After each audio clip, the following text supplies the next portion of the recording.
Ndiaye te Abdoulaye Ndiaye mënatu sëñ Bamba la kenn mënalu ko dara borom xam-xam la. xam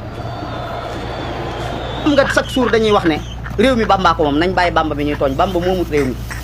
ndax fa ñuy dogale réew mi sax waaye Bamba faru fa ne ndax fa ñuy dogale réew mi sax waaye Bamba faru fa ne.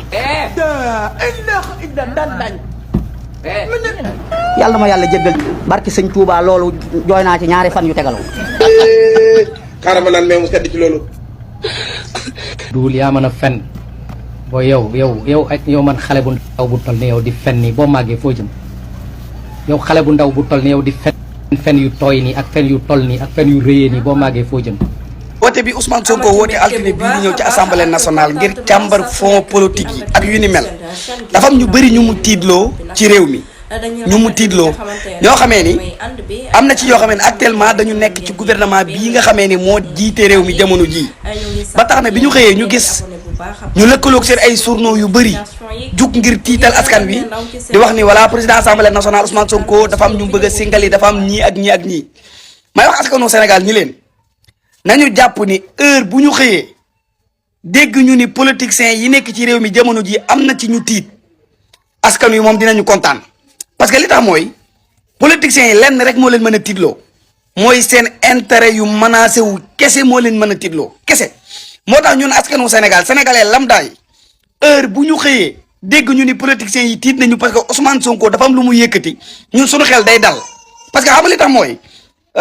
li tax ñu tuddee ko saa fitna lii kese la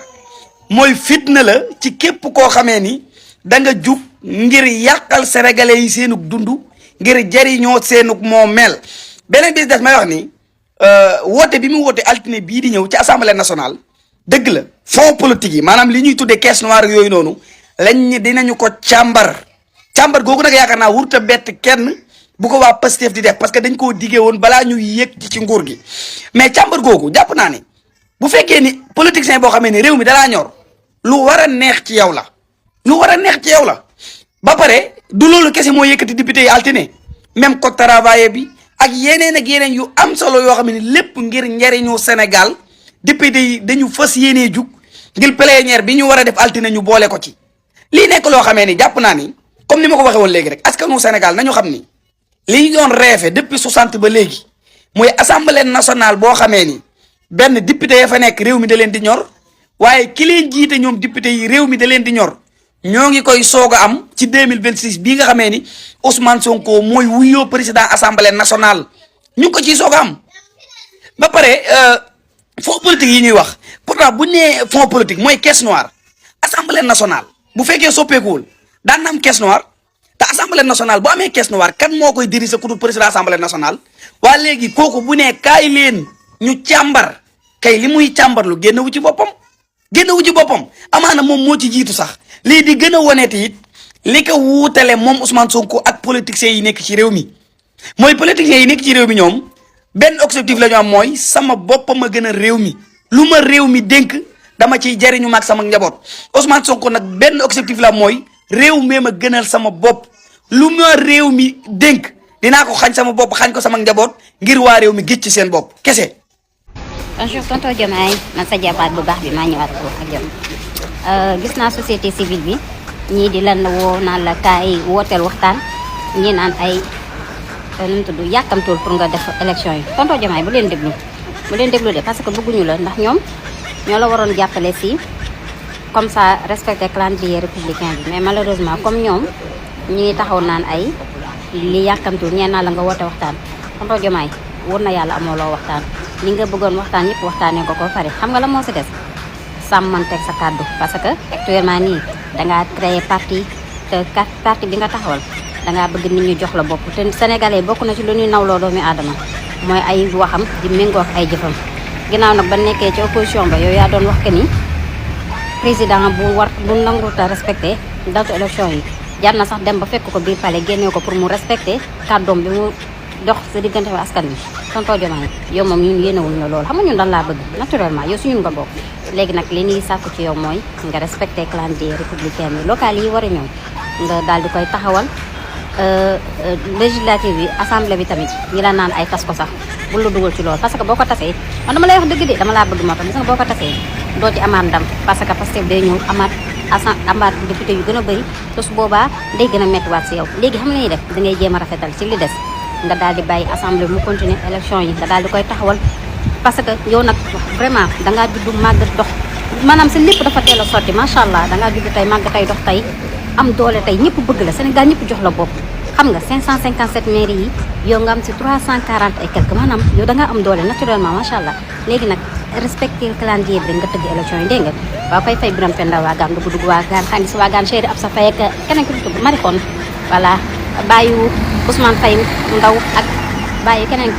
xadi mu ndaw voilà yow daal loo def baax na mais respecter calendrier dégg nga waa koy fay Biram moo tax laataa magal gi tàmbali xam nañ ni am na équipe yoo xam ne organiser leen pour bu ñaari dese amee sax ñu ni laat njaay xamoon nañ loolu xam nañ ni loolu du dakk xam nañ ni gàmm gii di ñëw it ñaan ñu ko yàlla waaye lu ci am it danañ ni laat njaay voilà le niveau de nos ministres ñii ñëw jiite suñu réew mi temps yi yow nga xamante la jox suñu transport terrestre ak suñu transport aérien au lieu que nga nekk foofu noonu di wax ci loolu au lieu que nga def tout pour le tout pour yokk kaaraange réew mi pour que nit ñi mën a voyager si jàmm yow ngay toog di nekk 6 millions de personnes bu ñu wàccee si benn dëkk loolu mënut a ñàkk di prédire pour gàmm bi encore là di nekk loolu tamit mënut a ñàkk même bu dee 2 personnes ñoo dee le débat sera centralisé sur toi-même dañuy ne laxat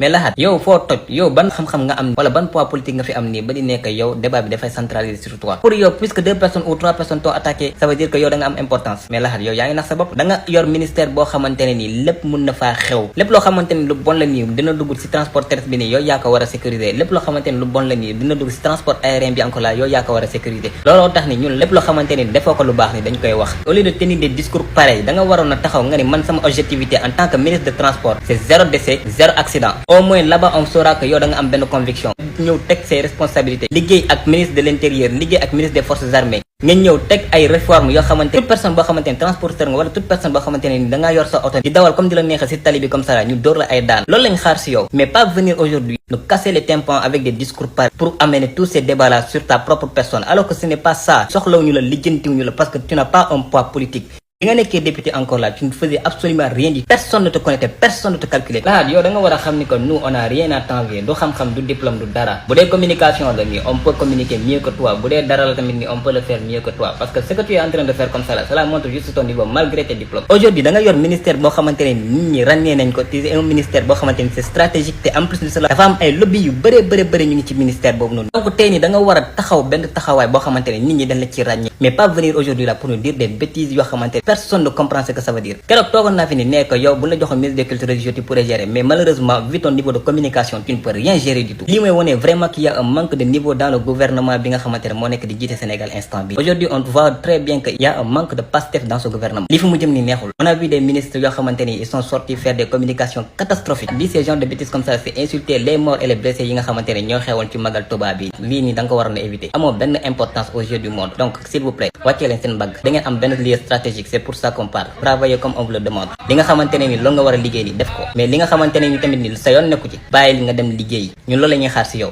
ngay wuññi màggal ndax am na loo xam ne waxoo ko ministre bi sëriñ bi nga ko wax ndax sëriñ bi moo woote te ay accident fi la ko Abdoulaye fekk fi la koy bàyyi te ñuy accident ñëpp bi ñuy passé permis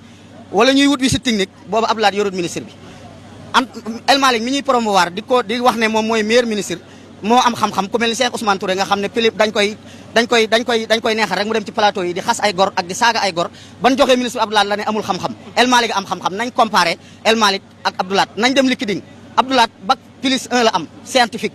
dem France jàng fa jóge fa dem Canada xam-xam bi mu yor nga xam ne semi-conducteur ñiy defar piis yi ci jamono ji nga xam ne piis yi ne ci oto yeeg avion yeeg nouveau xarale yi ñi ko jàng Afrique mutun 50 personnes El Malick mi nga xam ne moom lay promouvoir lenn rek la bokk ak Abdoulaye Ndiaye muy ab yar ndax El Malick ku yaru la waaye nañoo xam ne El Malick transport logistique la def yebbi camion ak dawal ay conteneur loolu yaakaar naa man mi jàng ministère bi diisul ci doxal ci sa jàngat mais nu mu ci diisee tey ñi koy joroon ñëpp Abdoulaye ëpp leen xam-xam ëpp leen jaar-jaar ëpp leen background